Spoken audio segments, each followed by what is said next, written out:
Okay. Thank you, sir. Thank you so much, sir, for your wonderful learning opportunity.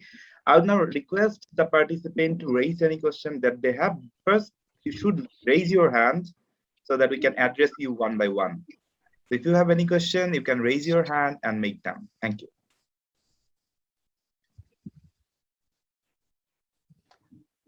Yes, I think Miss Azran Azmi has a question. Zubair, participant can also post their query or questions on the chat box. Yes. There are, I think, numerous things, so it might be difficult to fish one. Okay, yes, Azran, sorry. Thank you, sir. Sir, I have just two clarification I need to, because attending this session, it recalls my honors classes with Mamun sir in Chinio Achievements and all. It's a great recall. Sir, my first question is, since our learners are L1 is not English, then why do we incorporate the cross-culture, cross-linguistic influences with learners' lower affective figure while teaching English literature? And the second one is, will it be Prufrock's timidity or Eliot's timidity? Since in Westland we don't find Eliot as a timid person, though he has a number of allusions there. Thank you, sir. Okay, first let me take the simpler one, that is the second one. As we said that we can never say that this is this when we are dealing with literature. And when we are dealing with a writer and the why of a writer, then it is simply subject of interpretation. So in the discussion, I say that this is some what critics said, and this interpretation is chiefly based on the stylistic analysis of the poem, and also some analysis of Eliot's biographies. Because we know we may connect, if we want to connect, that Prufrock's sexual incapability may also be related to Eliot's own alleged sexual incapability. But the question is whether we would like to add it. But it is not that it is necessary to connect the writer's biography or writer's feelings or writer's personal or biological information in our study of literature. It is one of the methods, one of the approaches that we may employ if we are convinced by this. But the point is this, that the point I wanted to make is that even when we are talking of Eliot, who promoted depersonalization, and if we think of Derek Walcott, who is rather much subjective in the construction of identity in his poems, and both of these writers are using allusions. So what we're trying to understand is that what may the use of allusions suggest? Allusion is, on the one hand, suggest my reliance on other elements. That is, I'm not saying that it is a lack of originality, but it might betray a lack of confidence. That is, taking resources from the other and filling in my literary output with all these allusions, as if it may sound that I'm trying to strengthen my argument with others' arguments. And so it might suggest a kind of lack of confidence. And some critics suggest it might suggest a lack of timidity. But when you mentioned the Wasteland was written much later. Actually, Prufrock was written when Eliot did not even appear as a poet. He started writing it in 1912. I mean, long before it was published in 1915, and later appeared in a book in 1917. So, of course, Wasteland is a much more mature production. Well, again, we might not want to, stretch this connection much, but rather my focus is on to understand, that is to offer a kind of method of reading a text, that is how a literary device may relate to the writer's own personality. If I go back to your first question, okay, that is, it's about L1. Well, that is a major thing. I mean, I mentioned it, and because my today's three methods are not concentrating much on the linguistic features, therefore I mentioned at the very beginning that it's very important that concentrating on language is important. And even when we say, very much excited about critical theory, we forget that if we apply feminism or postcolonialism, we actually need to go through the text. No matter whatever we are, we cannot simply impose something on the text. We can make meaning out of the text instead of imposing meaning on it. So therefore, it is very important that we read and close read the text, and therefore having an aptitude in the language of the of a literary text is important.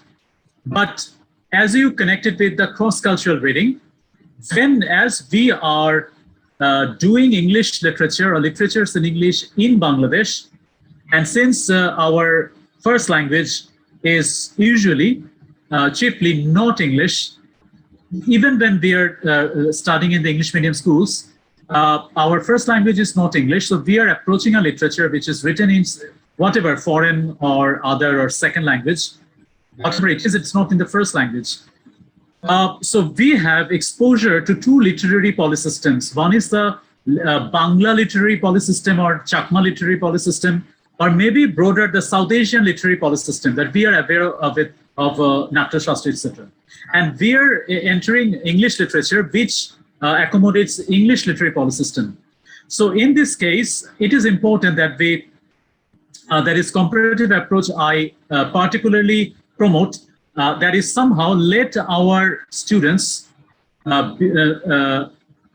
them able to connect it, so that for, on the one hand, reading English literature does not appear to be reading something foreign and something which is not at all related to my culture. And second, a major problem that reading English literature is reading something negative, reading something post-colonial, reading something anti-cultural, reading something other. So this combination of English literature and literatures in other languages, maybe literatures in Bangla, will offer a more nuanced and accommodative approach to the study of English literature. Thank you, sir. Okay, thank you, Ms. Azra Nazmi. We have two more questions on our chat box. So the first one is from Rokeya Raihan Ria. Sometimes shuffling from one perspective to another leads reader to a puzzling situation and ponder over the incidents happening concurrently. You think this sort of diversion obstructs the smooth flow of meaning? Okay. This is, I think, a more literary study. That is, for example, if you're referring to the example I make from offered from Things Fall Apart, well, it is the writer's decision. But of course, how the flow of a narrative occurs, on the one hand, it is somehow conditioned by the writer, that how he or she wants the flow of the narrative to go.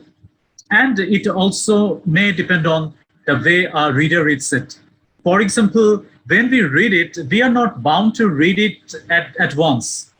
I mean, I read 3 paragraphs, then something happens, someone knocks at the door, and I go, and I may read the next paragraph sometime later.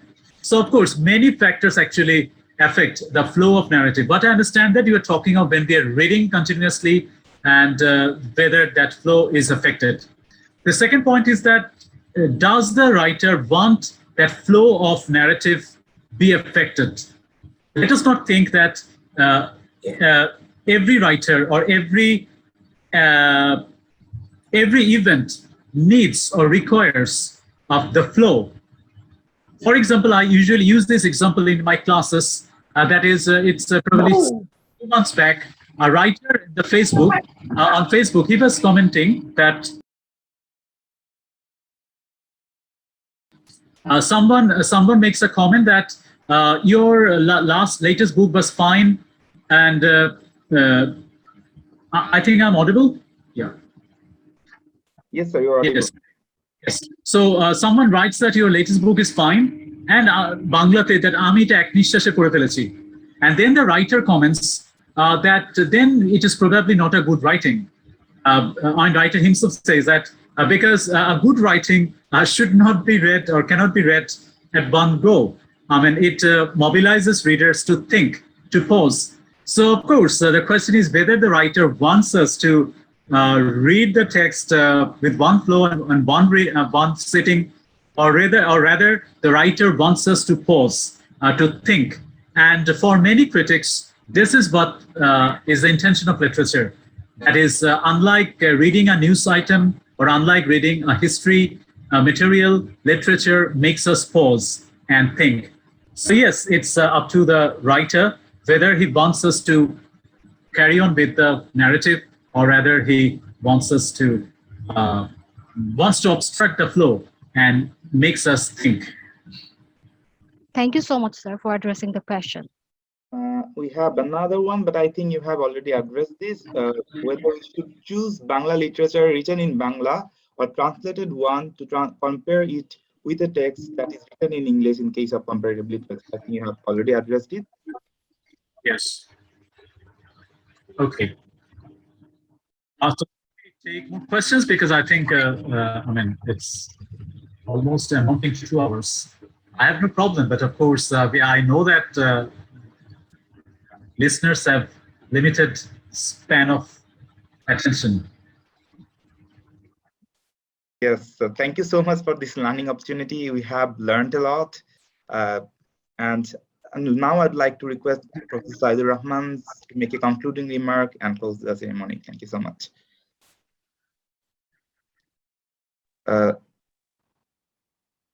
Thank you. Am I audible? Yes, sir, you're perfectly audible. Thank you. Okay, thank you so much.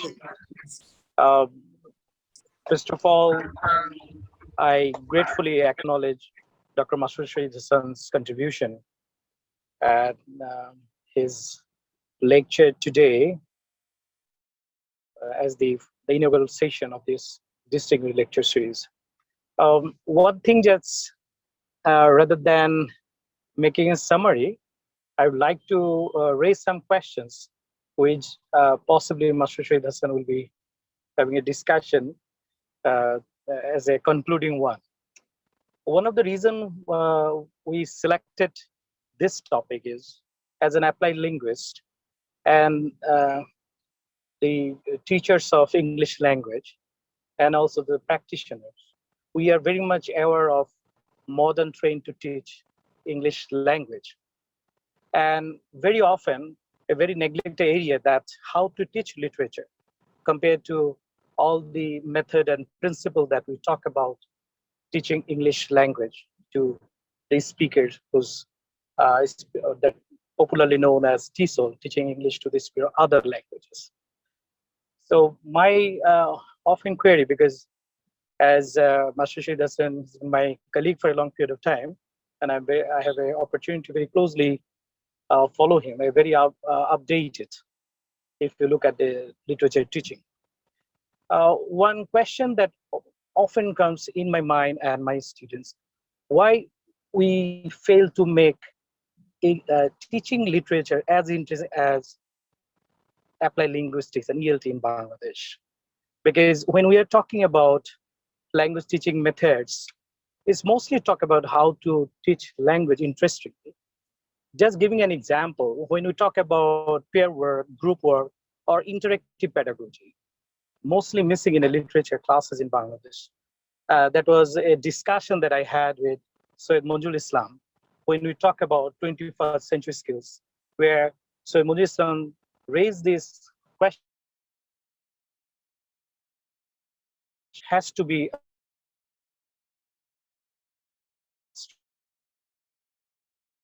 academia. I'm not saying that applied linguistics in a way that overcome it. We are still doing it. But I often, as a student of literature, because I did master in literature, and I see that literature teaching can be very interesting and interactive. And I don't see any difference between language teaching and literature teaching in Bangladesh. But somewhere in the academia, there is conscious, deliberate attempt to make a difference between these two, which I have been personally trying to integrate these two, which would be wonderful to talk about language through literature, a discipline that I remember I started in Brack University, is still there as a master's course. And Mashrur Shahid Hassan as our guest faculty at IML, you know that there is a course even in masters in TESOL at IML now. At SUB, we introduce a course that is called Teaching Language Through Literature. I often find teaching language very boring without literature. I personally very obsessed with literature. Many people possibly don't know about it because teaching language can be very interesting if you're very good at literature. So my one question is, why this lack of integration missing in Bangladesh spatial? And as an expert, I just want to know from you, Mashrur. Okay. One thing is that, thank you, Shahid Rahman. At the very beginning, I mean, in the first part of my of this session, I mentioned that there are two scenarios or settings at which literature appears as a kind of literary study. One is the English literature or English studies classrooms. The other is EFL classrooms. And I said that today my focus will be on English studies classrooms rather than on EFL classrooms. So that is the first thing. The second is why there is that lack of connection, and not only lack of connection. I think if we go aggressive, at some point there is a kind of antagonism between the teaching of language and the teaching of literature. It is for that reason that at the very beginning, I was continuously talking about the importance of language, the importance of verbal and nonverbal communication when we are approaching literature. So there are two areas. One is that using literature in the study or acquisition of language, like using literature in EFL or applied linguistics, and also using the linguistic elements in the study of literature.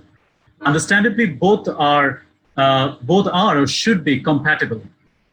The reasons that they are not yet properly compatible may involve two reasons. One is, and this is what I again mentioned at the very beginning, and that was also mentioned, but I did not cover in my today's page, but in the abstract, that somehow we consider literature as something that we know. That is, since unlike a language or unlike a business material, business issue, or even unlike a philosophical idea, we are able to buy and read a literary book. And of course, we are able to interpret a book, and we also can make comment on a book. And since for doing this, we do not need any kind of academic or institutional study, apart from being literate, so we think that it is doable. And somehow, the question that I often asked in my class, that is, then what do we do in a literature classroom? I mean, why are we doing a text that we should do or that we can read lying on a bed or while traveling? So what is special about doing or studying literature?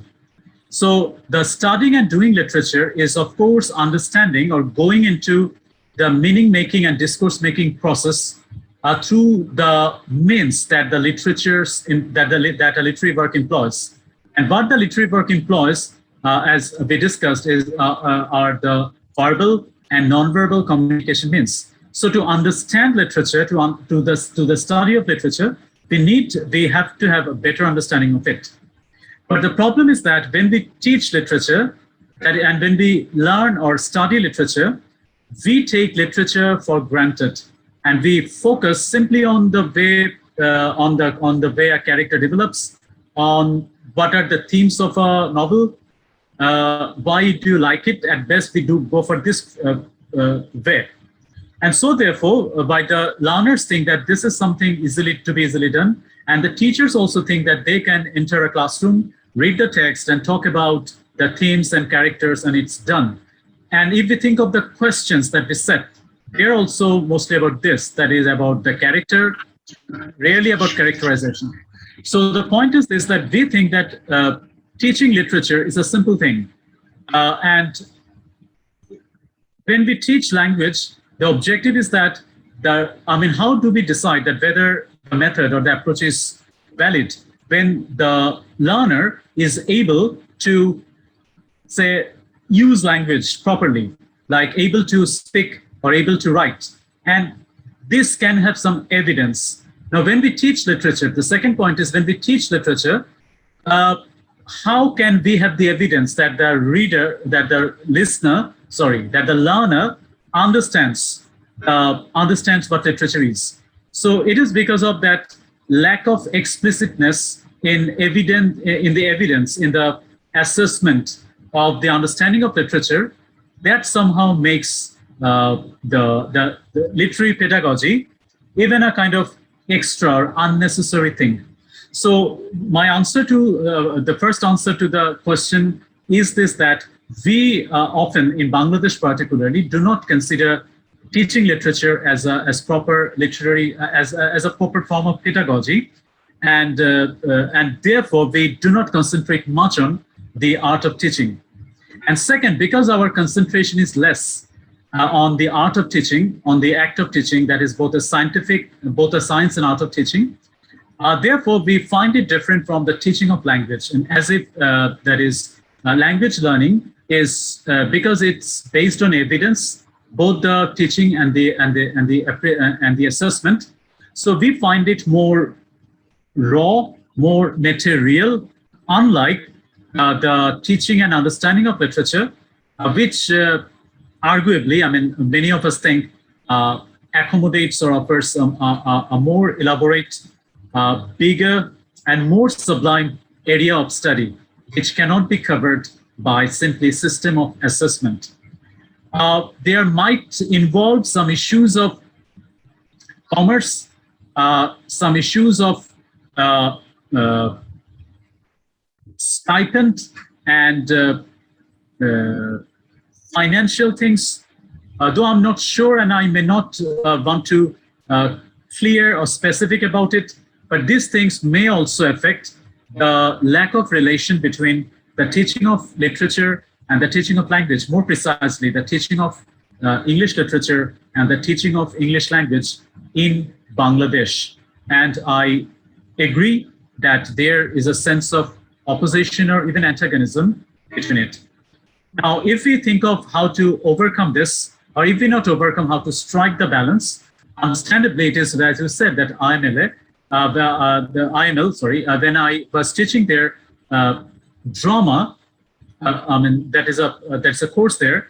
So I use since it's a students for ISOL, so I teach drama in a way that both presents Shakespeare's Macbeth as a literary aesthetic text and also as a text that foregrounds performance, that foregrounds the use of language. For example, the use of Lady Macbeth's use of language through which she convinces Macbeth to kill. So how Lady Macbeth makes use of language to convince, I concentrated on that one. So this is one of the ways in which we can connect literary study, the study of language, and also in extension, the communication study.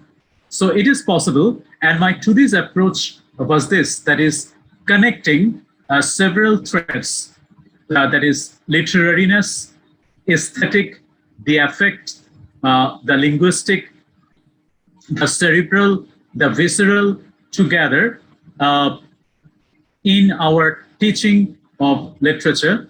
If it is not attainable in one course, it might be attainable in a syllabus, I mean in a curriculum. That is, it might be attainable in several courses, but it is attainable and it should be attainable. So this is one of the ways through which we can bridge the gap between teaching of literature and teaching of language. Thank you, Mashrur. The tremendous discussion. I still remember when you taught the drama course, we believe that you put the benchmark quite high.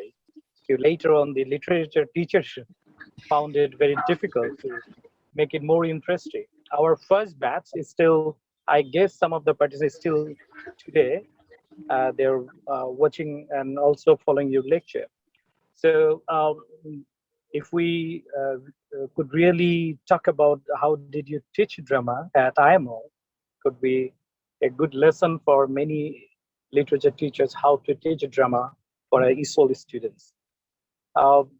With that note, I was just trying to tell that over a period of last 2 weeks at the State University, yes, we have been talking about changing the entire curriculum, the masters in literature. We came up with a number of suggestions, which possibly will be asking your guidance and others. So I'd like to conclude with a comment that it was so interesting and interactive. We started with 110, and I can see after almost, is it close to 2 hours, Zubair? Yes, sir. Two and still we have, online, still there are people watching us and Facebook Live. Thank you so much. We intend to continue with this kind of series, and could be more on hands-on how to teach literature. So thank you so much, Professor Mashrur Shahid Hassan. I hand over to Zubair. Please continue and conclude the session. Thank you so much. Thank you, sir. Now I'd request Assistant Professor Paran Chandra Burman to give a note of thanks and conclude the ceremony. Thank you. Ivan, thank you. Paran, sir. And yes, a very good evening to all of you. Mr. Jubair, am I audible? Yes, sir, you are yes. perfectly audible. Okay, thank you. First of all, on behalf of the department, I thank our Honorable Dean, Professor Ali Hassan, for his valuable time. I express sincere thanks and gratitude to our Honorable resource person, Professor Mashrur Shahid Hossain, for his wonderful and insightful deliberations and contributions to this distinguished lecture series. I thank our head of the department and my colleagues for their effort and time for the program. Please let me inform you that this program would not have been possible without the guidance and concept and supervision of our honorable advisor, Professor Dr. Saidur Rahman. The department is grateful to him. Finally, and most importantly, I express that the department is very thankful to our audience for their presence and patience and participation. We look forward to all of you in such future programs. So thank you. So Jubair, over to you. Okay, so that's it for our side. I think you have just enjoyed our session. Okay. one more thing before we conclude or end our session. Could I just request our participants to turn their video on so that we could take a screenshot, please? It's time to have a screenshot. Photo session. Yes, photo session.